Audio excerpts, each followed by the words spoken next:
Assalamualaikum warahmatullahi wabarakatuh. Perkenalkan, nama saya Azri Azat Ajian Sembiring Mialah dengan NIM 0206233173. Jadi saya di sini teman-teman diberikan tugas oleh dosen atau dosen pengampu Maulidia Ramatondang MAG mata kuliah fikih jinayah untuk menjelaskan materi tentang jarimah beserta sebabnya dan ukubat beserta sebabnya.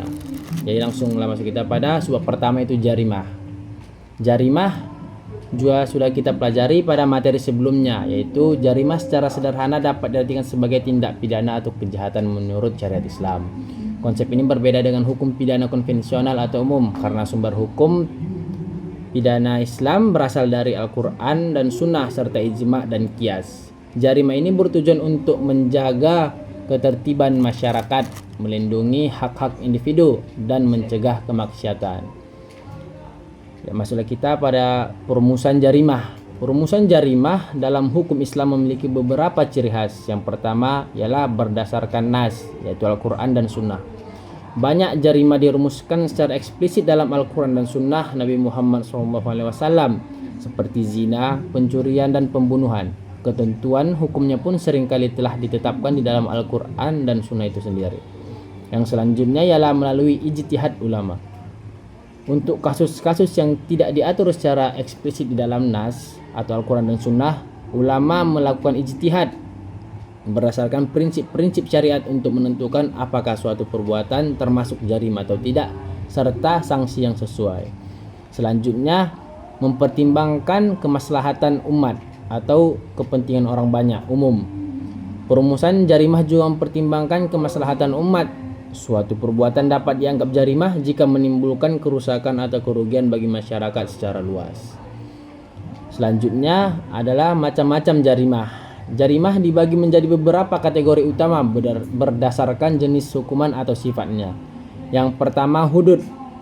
Hudud ini adalah jarimah yang sanksinya telah ditetapkan secara tegas dan spesifik dalam Al-Quran dan Sunnah. Tidak ada tawar-menawar di dalamnya. Sanksi hudud tidak dapat diubah atau dimaafkan oleh manusia dan tujuannya adalah untuk melindungi hak Allah. Contoh hudud itu meliputi zina, yaitu hubungan seksual di luar pernikahan yang sah. Yang kedua, qazaf, menuduh seorang berzina tanpa bukti yang sah. Yang ketiga, pencurian. Keempat, perampokan. Kelima, minum khamar. Keenam, riddah, dan seterusnya. Dan yang terakhir adalah bugot, pemberontakan terhadap pemerintahan. Selanjutnya, kisos dan diat. Kategori ini terkait dengan tindak pidana yang mengakibatkan luka atau kematian pada korbannya. Kisos, hukuman balasan yang setimpal, artinya pelaku diperlakukan sama dengan yang ia lakukan terhadap korbannya. Misalnya, membunuh dibalas dengan bunuh. Mencuri dibalas dengan dipotong tangannya karena yang melakukannya adalah tangannya. Berlaku untuk pembunuhan sengaja dan luka yang disengaja. Ini adalah hak individu korban atau ahli warisnya. Selanjutnya, diat. Diat ini ialah kompensasi finansial atau uang yang dibayarkan kepada korban atau ahli warisnya sebagai pengganti kisos atau kejahatan yang tidak dapat dikenai kisos secara langsung, misalnya pembunuhan tidak sengaja atau luka yang tidak memungkinkan balasan yang setimpal. Selanjutnya ialah takzir. Ini adalah jarimah yang sanksinya tidak ditentukan secara spesifik dalam Al-Quran dan Sunnah. Sanksi takzir ditetapkan oleh hakim yang diberikan wewenang kepadanya berdasarkan pertimbangan kemaslahatan dan tingkat kejahatan. Tujuannya adalah untuk mendidik pelaku dan mencegah kejahatan dan memberikan efek jera kepada pelaku tersebut.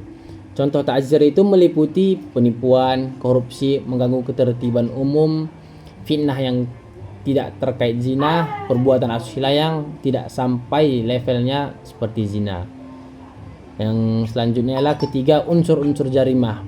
Untuk dapat disebut sebagai jarimah, suatu perbuatan harus memenuhi unsur-unsur sebagai berikut. Yang pertama ialah unsur material, yaitu adanya perbuatan.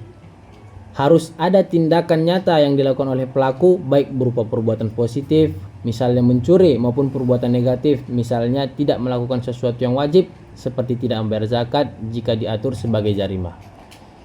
Adanya akibat. Perbuatan tersebut harus menimbulkan akibat yang dilarang oleh syariat, seperti hilangnya nyawa, kerugian harta benda, dan rusaknya kehormatan bagi korban. Yang selanjutnya adalah hubungan kausalitas, yaitu Harus ada hubungan sebab akibat antara perbuatan pelaku dan akibat yang ditimbulkan. Yang selanjutnya adalah unsur moral atau niat. Yang pertama adalah niat. Pelaku harus memiliki niat untuk melakukan perbuatan yang dilarang dalam hukum Islam. Niat sangat penting dalam menentukan jenis jarimah dan sanksinya. Misalnya, pembunuhan sengaja dan tidak sengaja memiliki sanksi yang berbeda. Seterusnya adalah kesadaran. Pelaku harus mengetahui bahwa perbuatannya adalah melanggar secara syariat. Ketidaktahuan hukum dapat menjadi pertimbangan meskipun tidak selalu menghapuskan hukuman. Selanjutnya adalah unsur hukum. Perbuatan tersebut harus secara jelas dilarang oleh Al-Quran dan Sunnah atau melalui ijtihad ulama yang sah. Artinya tidak ada jarimah dan tidak ada hukuman kecuali berdasarkan dalil syar'i. Masuk kita ke materi selanjutnya, yaitu ukubat. Dalam hukum pidana Islam, ukubat adalah istilah yang merujuk pada sanksi atau hukuman yang dijatuhkan atas pelaku jarimah atau pelaku tindak pidana. Tujuannya beragam, mulai dari pencegahan, penebusan dosa hingga rehabilitas, dan secara keseluruhan bertujuan untuk menjaga ketertiban masyarakat serta melindungi hak-hak individu sesuai dengan syariat Islam. Macam-macam ukubat. Sanksi dalam hukum Islam dapat dibagi menjadi beberapa kategori utama sejalan dengan jenis-jenis jarimah. Yang pertama, hudud. Seperti yang dijelaskan tadi, hudud adalah sanksi yang telah ditetapkan secara spesifik dalam Al-Quran, tidak ada tawar-menawar di dalamnya. Contoh-contohnya ialah zina, pencurian, minum khamar, qazaf, hirabah, riddah, dan buqad. Yang selanjutnya qisas dan diat. Sama seperti yang tadi, qisas merupakan hukuman balasan yang setimpal, yaitu pelaku menerima perbuatan yang dilakukannya kepada korban. Juga diat adalah kompensasi finansial yang dibayarkan kepada korban atau ahli warisnya sebagai ganti rugi atau pengganti qisas. Selanjutnya ta'zir. Ini adalah sanksi yang tidak ditentukan spesifik dalam masalah Al-Quran dan ditentukan oleh hakim yang memiliki wewenang dalam penentuan sanksi kepada korban tersebut. Contohnya meliputi penjara, denda, cambuk, teguran atau nasihat, publikasi, dan penyitaan harta. Selanjutnya adalah bentuk dan besaran ukubat. Bentuk dan besaran ukubat sangat bervariasi tergantung pada jenis sanksinya. Yang pertama adalah bentuk, ada fisik seperti cambuk, potongan tangan, dan ada eksekusi mati, kehilangan kebebasan, dan lain sebagainya. Yang kedua adalah besaran. Besaran sanksi pasti tidak akan berubah. Contohnya hudud, misalnya 100 cambukan untuk zina yang belum menikah atau potongan tangan untuk pencurian. Ini adalah ketetapan Allah yang tidak bisa ditawar lagi karena sudah diatur lebih jelas dan tegas di dalam Al-Quran itu sendiri. Yang kedua, qisas, sama persis dengan kejahatan yang dilakukan, atau diat yang besarnya telah ditentukan oleh syariat Islam. Selanjutnya ta'zir. Ta'zir ini bervariasi dan fleksibel, sepenuhnya diserahkan kepada kebijakan hakim yang diberi wewenang dalam menentukan sanksi kepada pelaku jarimah tersebut. Dan hakim itu akan mempertimbangkan berbagai faktor seperti tingkat kejahatan, dampak sosial, motif pelaku, catatan kriminal, dan kondisi pelaku. Misalnya untuk penipuan ringan, hakim bisa menjatuhkan teguran, sementara untuk penipuan besar bisa berupa denda atau penjara.